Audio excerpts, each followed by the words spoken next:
Most of you have probably heard of John Wooden, who was, I believe, the greatest college basketball coach of all time. He won numerous national championships at UCLA. Did you know that John Wooden used to devote the first practice session of every year teaching some of the best college basketball players in the country how to put on their socks? This is true. They would get in a little circle, and he would have them all take their shoes and socks off, and then he would show them how to put them on correctly, because he wanted to make sure that they wouldn't do it in such a way that would result in blisters or foot problems, because if they did, they might be lost for a key game. So the world's greatest coach would devote the first practice to these players that had been brought in, the best players from all around the country, and he would start by teaching them how to put their socks on. You know, all the great coaches in every sport have at least one thing in common. They are all sticklers for the fundamentals. If they're going to lose, sometimes they would say, we're not going to lose because we neglected the basics. Great coaches are adamant about it.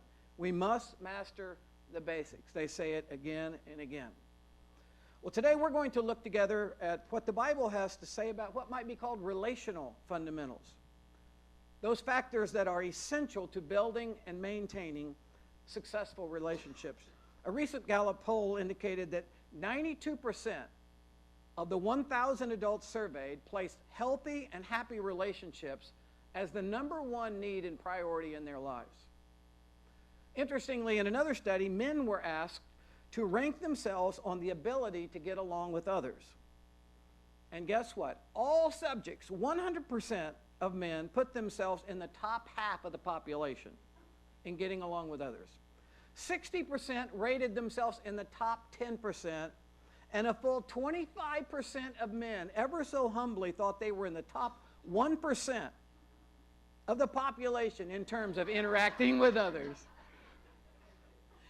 However, the reality is that many men today are what you might call relationally challenged. It's not that we don't want to be good at relationships, it's that we just don't know how. Several years ago, an OU student dropped by our church office, and I happened to be in the hallway, and I noticed she looked kind of down, and my normal joking style, I said, "What's wrong? You look like your boyfriend just dumped you like a bad transmission." And she burst into tears and ran out of the building. Because in fact, the reason she was coming to the church office was to talk to somebody about that her boyfriend had just dumped her like a bad transmission. That was Donna, wasn't it? Yeah, it was. That's it. Unfortunately, that's not just based on a true story, that is a true story. So when it comes to relational fundamentals, you may not need as much help as I do, but I'll bet that most of us here, male and female, could benefit from a brush up on the basics when it comes to interacting with and getting along better with other people. And the truth is, there's a lot at stake. Researcher William Menninger found that when people lose their jobs, over 80% of the time, it's not due to technical incompetence, but rather relational incompetence. People lose their jobs or fail to get promotions because they simply don't know how to relate to other people effectively. However, if you'll master the relational fundamentals found in our scripture today, James 1:19, the likelihood of that happening to you will be dramatically reduced. Dr. James Lynch found that lonely people live significantly shorter lives than do people who have stronger relationships. So James 1, it says, you may actually extend your life expectancy. Daniel Goldman, in his book Emotional Intelligence, reported a study that revealed that a couple that got married in the 50s faced about a 30% chance of getting a divorce at some time in the future. A couple that married in the 70s and the 80s faced about a 50% chance. And couples married in the 2000s, it's over 65%. However, any couple can master the 3 relational fundamentals that we're going to talk about today. And if they do, the odds of them getting a divorce will be reduced dramatically. That's how critical and effective these 3 factors are. And there's more good news. These 3 relational factors we're going to talk about are easy to understand. Just a few moments, you will all know and understand what they are. They're easy to remember. Tomorrow morning, if somebody asked you what the talk was about at church yesterday, you'll be able to tell them. And they're doable. You don't need any training or lots of advanced degrees. You can do these things, and you can start today. And if you do, if you take these things seriously, you will reap a bunch of positive benefits, and you'll avoid a bunch of negative consequences. If you'll take to heart the relational fundamentals from James 1, you'll enjoy people more. You will experience more love and happiness in your life. You may even live longer. You won't feel lonely and isolated. You won't unwittingly sabotage relationships. You'll do less damage to the people around you. Well, for those of you who haven't been here, we're in a series right now from a little book of the Bible called James, written, surprisingly enough, by a guy named James. And he was the brother, half-brother, I guess you could say, of none other than Jesus himself. And here's our main verse. My dear brothers, take note of this. Everyone should be quick to listen, slow to speak, and slow to become angry. So there they are, one quick and two slows. And that's about as simple as it gets. One quick, two slows. In fact, just to sort of help imprint this on your memory a little bit, let's say these 3 words out loud. I will start the phrase, and you just fill in the word, okay? Everyone should be to listen, slow, and to become angry. That's right. One more time. You did that better, actually, than I did. Everyone should be to listen, to speak, to become angry. And if you have any doubts about God's wisdom on this, just consider real life. I mean, have you ever known someone who talks way too much and listens way too little? Now, you don't have to elbow the person sitting next to you, or anything like that. This is just a rhetorical question. But have you ever considered that maybe sometimes that person could be you? Haven't you ever had days that if you look back and you think, if I had just zipped my mouth closed at the beginning of the day, boy, my day would have gone a whole lot better than what happened. So the first relational fundamental is be quick to listen. And one of the main reasons for being quick to listen and slow to speak is what you might call the Homer Simpson factor. A lot of you are familiar with him from the character, on the Simpsons, the father. And he has an expression of regret when he says something really stupid that he wishes he could take back. But he realizes he can't, and he smacks himself in the head, and he makes a sound. You all know what it is on the screen. Oh, what? That's his expression of regret. Now think about this when it comes to this business of speaking and listening. How many times, have you ever spoken too quickly, blurted something out, and immediately just wish you could reach out and pull those words back? Why did I just say that? Why did I just use words that were way more harsh than I intended? Way more insensitive, or maybe self-promotional, or just foolish? What was I thinking? Confession time. How many of you have ever spoken too quickly, or rashly, or foolishly, and then regretted it? How many of you have done that? Yeah. Here's an interesting thing. Very rarely does listening lead to profound regrets. Very rarely do I say to myself, why did I carefully pay attention to that other person? Why in a rash moment was I so empathetic and patient with them? Why was I listening so closely to discern what was going on in their heart and their mind? What was I thinking? Listening does not often lead to regrets. Now again, this is very basic. But I think sometimes we lose sight of the fundamentals and how significant they are. In building better relationships, listening communicates a very important message to the other person. When you're listening, what you're communicating to them is, you're important to me. What you're saying has value. It matters. It has worth. I want to understand you. I want to know you. And people are starving for those kinds of messages. And so James would say, aspire to become a world-class listener. Devote yourself to it.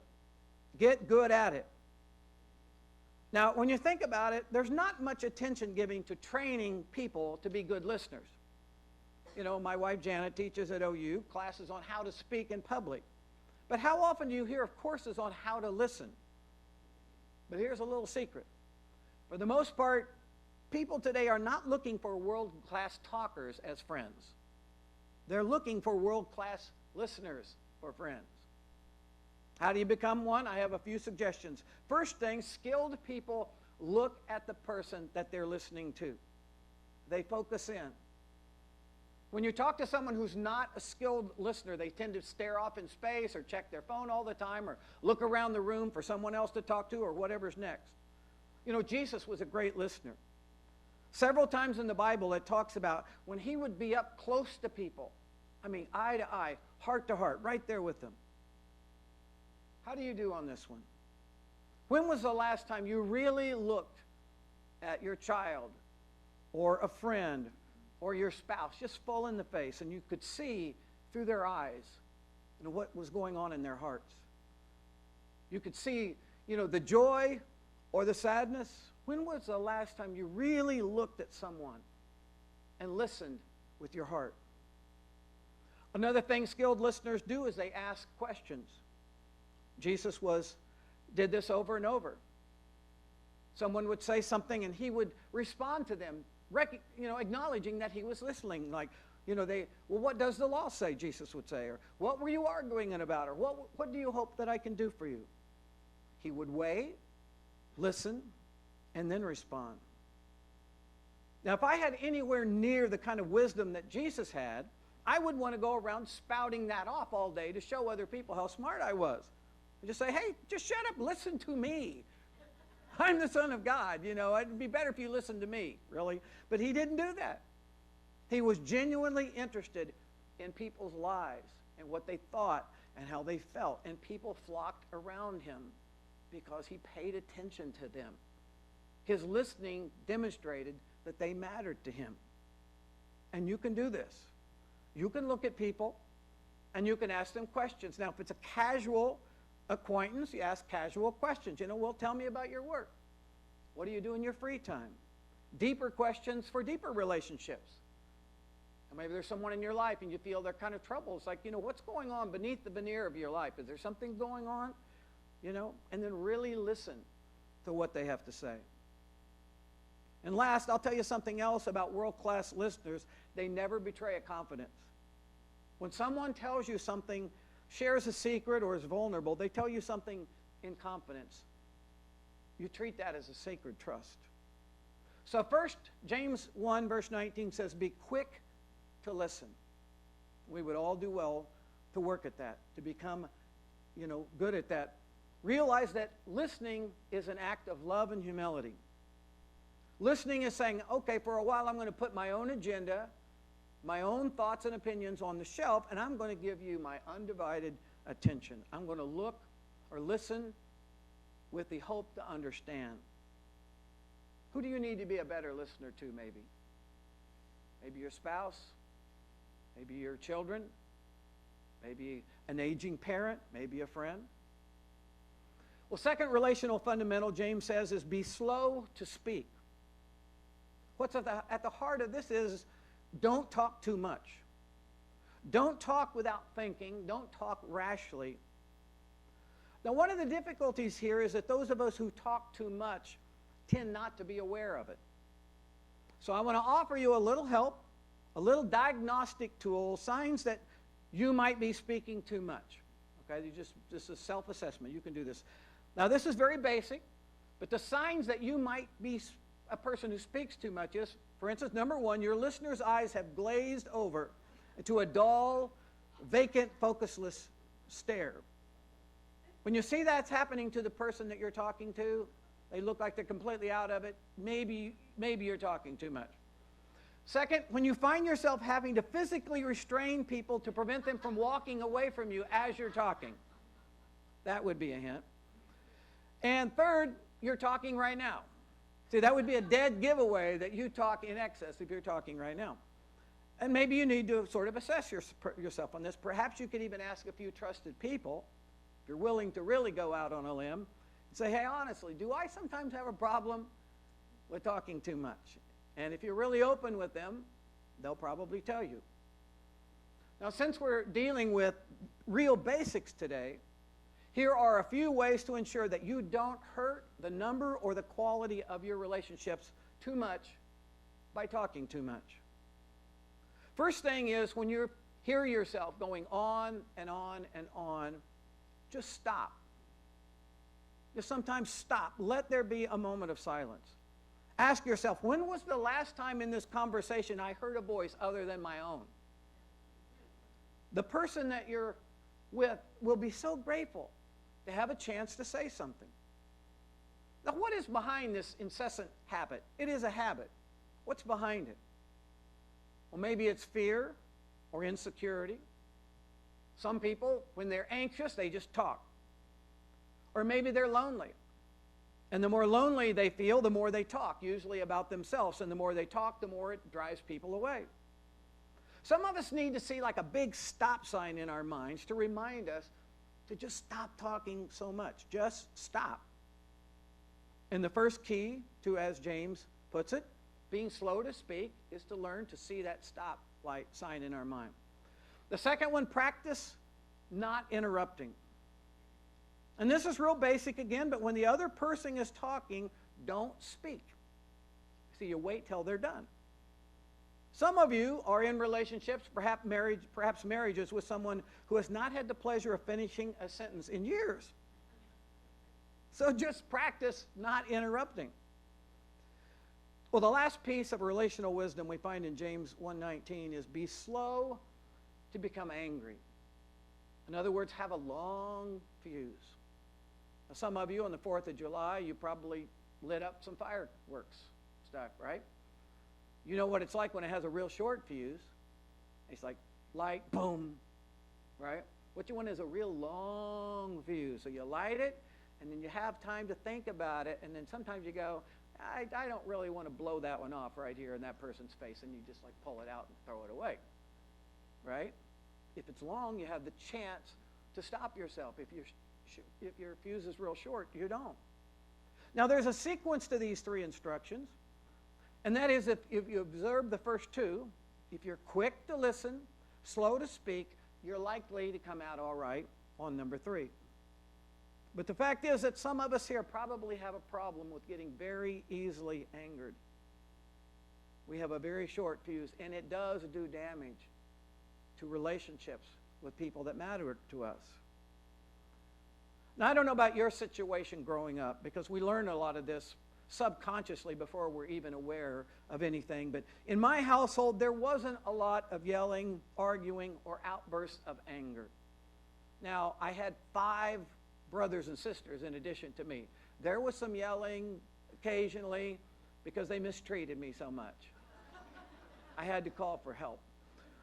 But as far as my parents go, I rarely remember them ever raising their voice. I don't ever remember them raising their voice against each other.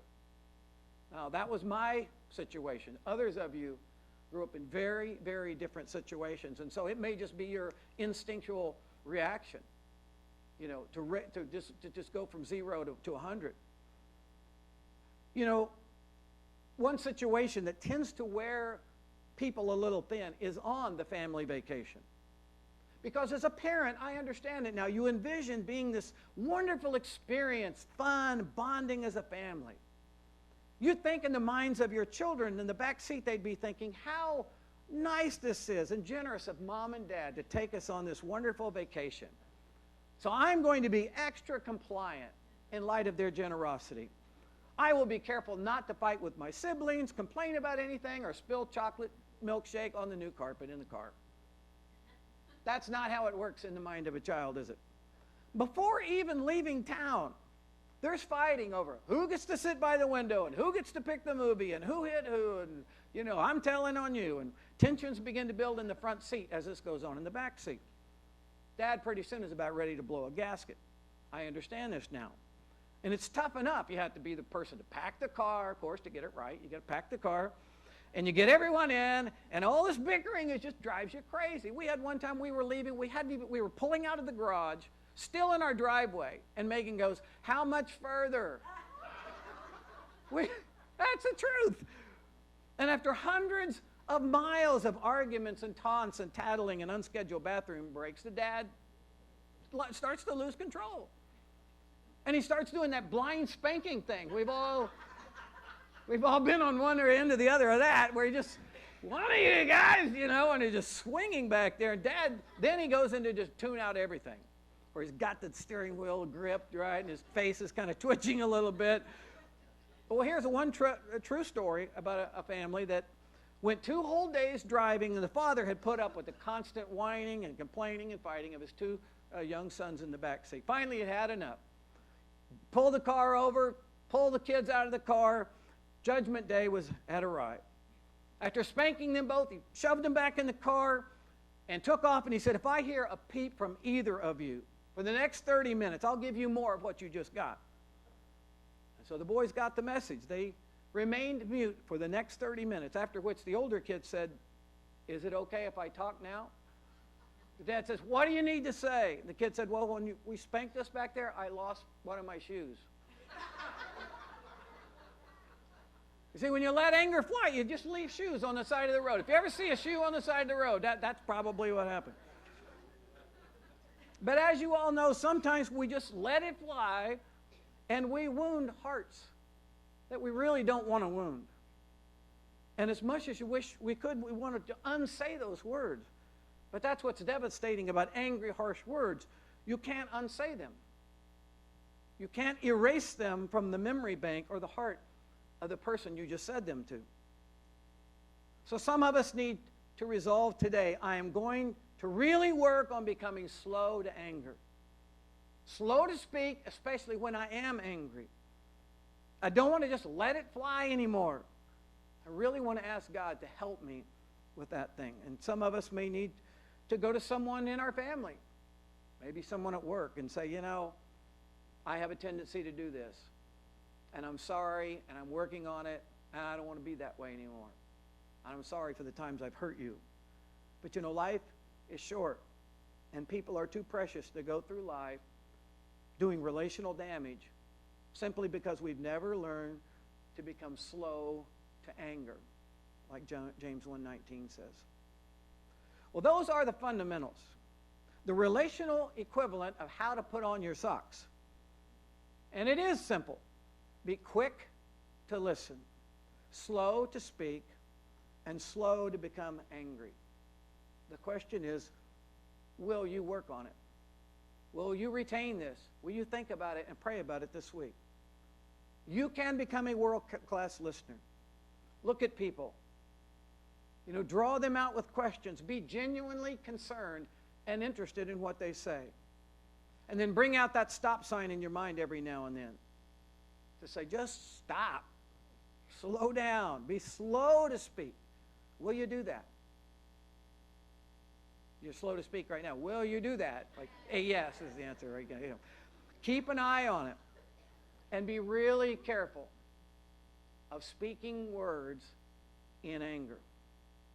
Now, you can make progress on these 3 things, and you can do it starting today. And you'll be glad you did, because the payoff will be better and happier relationships all throughout your life. You'll enjoy people more. They will enjoy you more. You will experience the richness of, you know, loving relationships as opposed to tense relationships. And you might even live longer. You'll be glad that you took the wisdom of God seriously on this issue. So as we close, let me ask you, are there any particular relationships in your life where this might really be pertinent to you right now? For instance, any room for improvement in your relationship with your husband or wife? Any room for improvement in your relationship with some of your friends or people at work or people in the church or your kids, adult kids, or maybe adult children with your adult aging parents, maybe extended family relatives? How about if we took a second right now and each of us silently, just in prayer before God, and a little self-examination, say, Lord, what do you most want me to take away from being here in this service today? You know, listening, slow to speak, slow to become angry with such and such a person. Why don't we take just a moment and just between you and God, and I'll close this in prayer. How, God, would you want me to apply what I've heard today and to specific relationships?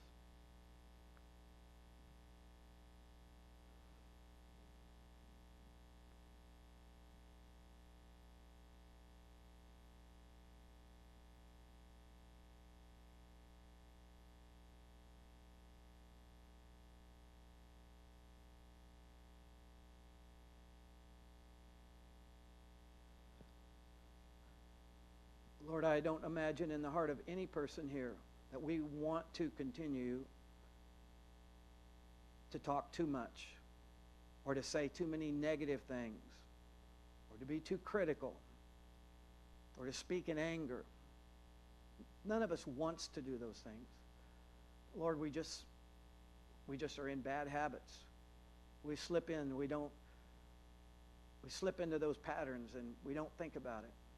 Lord, I'm thankful for today, the chance to just step away from all those things and pause for a moment and say, how could God impact my life by helping me to work on becoming quick to listen, slow to speak, really slow to become angry, especially with my words.